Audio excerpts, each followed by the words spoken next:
Let's start with Meta. That stock way down today. In your judgment, are they spending too much? The short answer is no. They're sitting on the biggest trove of data in AI. They can get to AGI, and so these investments make a lot of sense. If you think about overall, I mean, they're growing 33% in ads. That's a great number. Amazon's growing about 15%, and Google's growing 22% in ads. These are big numbers here, so they're justified in doing that, and it's a good time to buy in if you believe in the overall story. Yeah, repeat that, Ray. What is AGI? What's that? It's basically a super intelligence. They've got the data to do it. They've got the team to do it. And they're able to get to the ability to create that AGI, so that artificial general intelligence. So that's a thinking machine that thinks for itself. Is that it? It's the thinking machine. It's the supercomputer that's out there. I mean, they're sitting on troves of data that allow them to make the right ads, to make predictions, and it's in the consumer market that they can go do that in. Okay, Google's AI spending seems to be paying off, and the stock reflects that. Google's up 7%. Can they keep it up?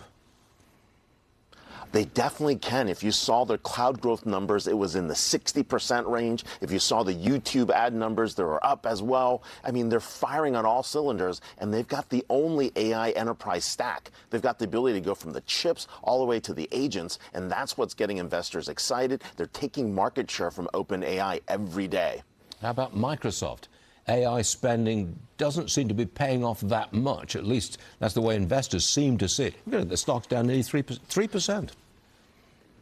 I disagree with that narrative. It would make you a little bit happy, but I think what Microsoft is doing is they've got to reinvest in the data centers, and all the prices are up, and they're able to do that. And they were one of the first to get there. And Azure growth at 40% is still very impressive. And of course, there are 20 million M365 licenses. That's the Office, that's the workspace piece that people are using. And I think that's important to know because that's paying for the growth. And if you think about coverage, almost every Fortune 500 company is on Microsoft and in Azure, which means that's an entry place into getting into AI.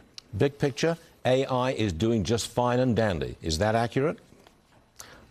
Yeah, despite the conflict, despite interest rates, despite all the chaos going out there, I mean, big tech is the only place where you're seeing this type of double-digit growth, and more importantly, it's being paid for. This is not like they're imagining it. It's not like they're predicting it. Anyone who thinks that AI growth isn't real isn't facing.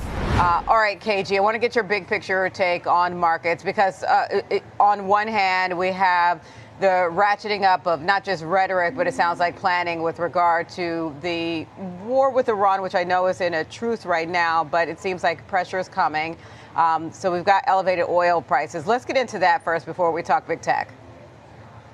I think the market right now is really shrugging off the geopolitical risk and really focusing on the earnings over the last couple of trading sessions. And that's really kind of being reflected within the market performance, especially when you're looking at the sectors. Technology as well as communication services continues to catch a really strong bid here. And you are seeing this kind of enthusiasm coming back in or even trying to get a little bit more outsized, if you will, when it comes to the memory names as well as maybe some of the other semiconductors. And I think that's really what's pushing us higher. But if you're looking at the geopolitical risk, as you're talking about here, there's some chatter that the U.S. may be planning some limited strikes on Iran to try to force them back to the negotiating table. We have seen over the last week or so some reports out of Iran that you are hearing, missiles exploding and things of that nature. It sounds like they might be testing their air defense systems. That's also not a really good sign here. And we do have this deadline on Friday that we don't really talk about that much. But technically, Congress does need to act in order to approve or extend this particular conflict.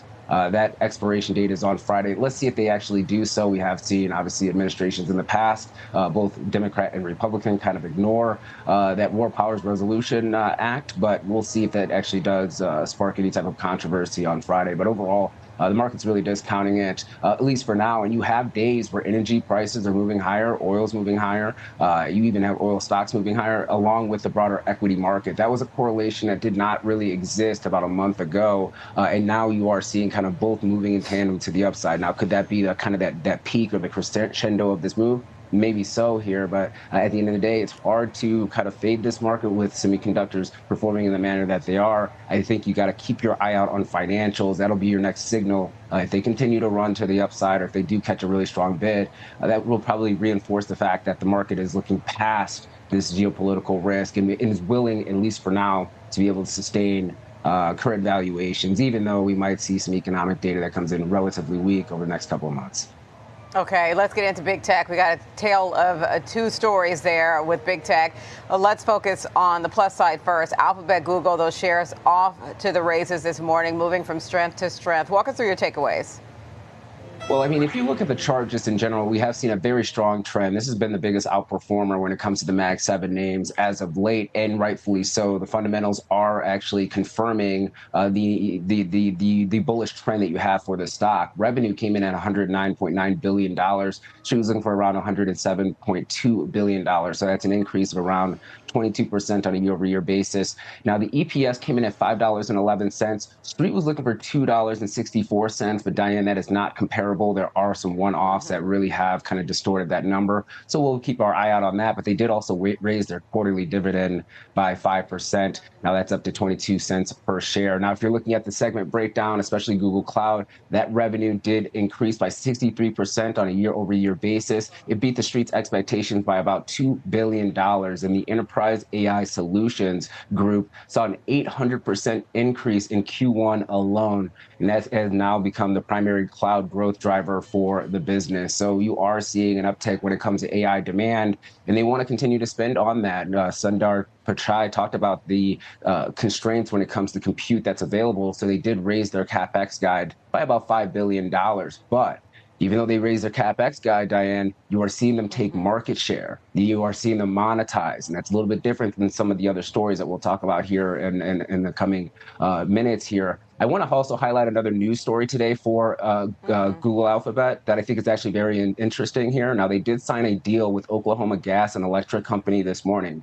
Their ticker is OGE, and this is actually to fund 3 and power 3 data centers in Oklahoma here. They're going to be paying for the full power. They're also going to ensure that there's a tariff in place, if you will, to ensure that current customers of OGE is not actually being impacted when it comes to this build out. So you are seeing this kind of work in real time, and they are trying to expand here and grow. But an interesting story to see that they are clearly outlining that they want to build out these data centers, but they also want to pay for the power. They want to pay for the infrastructure themselves and not hurt the consumer. I have not seen a deal yet that explicitly says that that same type of thing. So that's also really good news, not only for Google Alphabet, but also for OGE.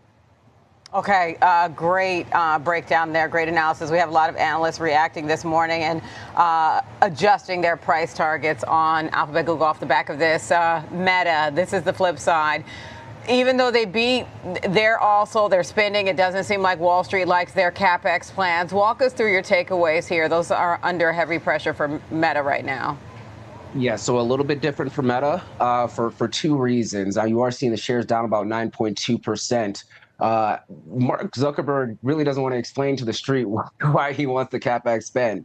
Sundar Pichai and some of these other companies are saying, yes, we are raising CapEx. Here's where the money's actually going to. And Meta is really vague when it comes to where they're spending this money, how quickly they're going to be able to monetize that business. So revenue did come in at $56.31 billion. Street was looking for $55.5 billion. So that's around a 33% increase on a year-over-year basis. EPS came in at $10.44. Street was looking for, EPS came in at $7.31. Street was looking for $6.79. There was a little bit of a readjustment, a one-time tax benefit that they had around $8 billion that kind of distorted that number as well. Now, here's the other problem that you have. Daily active people, that came in at 3.56 billion. That was about a 4% increase on a year-over-year basis, but down 5% on a quarter-over-quarter basis, and it also missed the street's expectations. Now, they are blaming this decline because of internet disruptions in Iran, WhatsApp restrictions when it comes to Russia. So they increased CapEx spend. They are seeing a slower amount of growth when it comes to the users that are leveraging their platform here, and kind of that vague guidance of when it comes to CapEx, what they are actually spending it on, when are they going to see their rate of return kind of hit the top line or even the bottom line for that matter, that was left out. That's why we are seeing the shares down about 9%. Okay, let's talk Amazon. Yesterday, after they initially released their results, there was a little bit of pressure, choppiness essentially. Today, investors like what they see. What's your take? Yeah, they do. Actually, if you look at the numbers, they were actually really good. Revenue came in at $181.5 billion. Street was looking for around 177.8 billion. Adjusted EPS came in at $2.78. Street was looking for $1.60. Once again, they also had a pre-tax gain from Anthropic's investment that also distorted the EPS number. A lot of these companies, especially when you're looking at their Q1 announcements, will have these one-off items here. Now, if you're looking at AWS revenue, that actually increased by 28% on a year-over-year basis. It did exceed the street's expectations by about $1 billion, and it's the fastest growth that they've seen over 3+ years here. Now, AI services at AWS are now generating around $15 billion in annualized revenue. If you're looking at the online stores, they actually increased revenue by 12% on a year-over-year basis. Advertising increased by 24% on a year-over-year basis. Now, when they move forward, when you're looking at moving forward, their guidance when it came to revenue actually did really well compared to the street's expectations here. They're guiding between 194 billion and 199 billion for Q2 revenue. Street was looking for 188.9 billion dollars. This also includes the pull forward for Prime Day.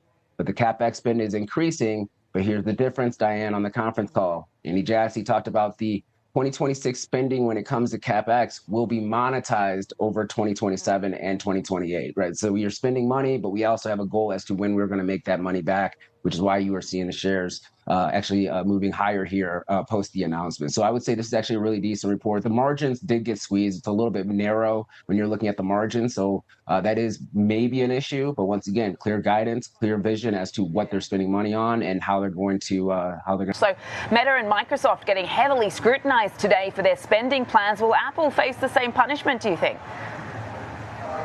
Well, Apple doesn't really have aggressive AI spending plans in their model. And of course, the other companies do. I think Apple's quarter is going to be fine to better than fine. There has been indications, particularly from customers abroad, of some near-term iPhone momentum. But I think over time, they're really going to have to solve the riddle. Is AI just going to be a feature on their phones? Because Apple, to accelerate its revenue and earnings and cash flow growth, really has to have AI in some shape or form be a very big, very significant, independent revenue driver. And so that'll be the case over the next couple of years. This particular quarter will be just fine. The company rarely misses, though, the expectations are fairly low. Even for next fiscal year, Sam, the street is only expecting 7% revenue growth and 10% earnings per share growth. I suppose that goes to show why shares have been relatively flat this year heading into earnings. I mean, it has been seen as one of the more stable of the Mag 7, maybe because it doesn't have that convincing AI story just yet. But I mean, how patient can the markets continue to be, Paul, with this story? I mean, if this is not the catalyst, does WWDC have to be in June? That's really interesting. But Sam, I've been confounded for years as the company continues to grow only modestly, the top and bottom line. The bottom line grows a little bit faster than the top line just simply due to share repurchases. But the company's trading at 29 times next year's earnings. And again, 10% earnings per share growth at best. And the S&P 500 is growing much faster and is priced at only 20 times earnings. So yes, sooner or later, they will have to show a catalyst in regards to AI. Mm-hmm. Yeah, obviously we've seen this multiple compression across all the Mag 7 since the start of the year. I'm just wondering what metrics you're going to be paying attention to the most. I know you mentioned iPhone sales, but I'm just wondering as far as some of the services is concerned as well. Yeah, so services, obviously important, even though I don't expect the new CEO to be on the call because he doesn't take the throne until September 1st. I think there should be some discussion and will be some discussion about why he was chosen as Tim Cook's successor. Maybe that leads into some follow-up questions from Wall Street analysts about what is this particular leader's AI strategy? Is that differentiated? And we'll see. But that'll be pretty important, even though John Turnus probably is not on the call himself. Okay, so not about just the numbers, obviously wanting to see what this new leadership means for innovation and AI moving forward. So no doubt plenty of questions that Cook will be thrown at in this conference call. Just wondering what they're likely to say about rising memory costs and trade tensions, and obviously a key market being China. I mean, will everything else manage to offset some of the challenges that they're facing with some of those issues right now? Well, we're all going to be waiting for what happens with AI on Siri. Can that be a boost? Wouldn't necessarily be that impactful for memory prices, but there is no way around it. Their cost of goods sold will go up significantly with memory prices because this, at the end of the day, is essentially a consumer hardware company. Those shares under a little bit of pressure in the pre-market. What are some of your takeaways off the back of his quarterly results? Yeah, a lot of gyration when it comes to this name here. So revenue came in at $82.89 billion. Street was looking for around $81.4 billion. So that's around an 18% increase on a year-over-year basis. Now, the adjusted earnings per share did exceed expectations, coming in at $4.27. Street was looking for $4.07. Now, here's the bright spot for the report. Azure and other cloud services, that revenue growth for Azure increased by 40%, and that is actually a beat of the Street's expectations. Their guidance also beat the Street's expectations when it came to Microsoft Cloud revenue moving forward as well. So they are monetizing. They are also kind of expanding their market share. They're taking their market share from others. It seems like Google, Alphabet, and Microsoft really are the ones that are gaining the new business here.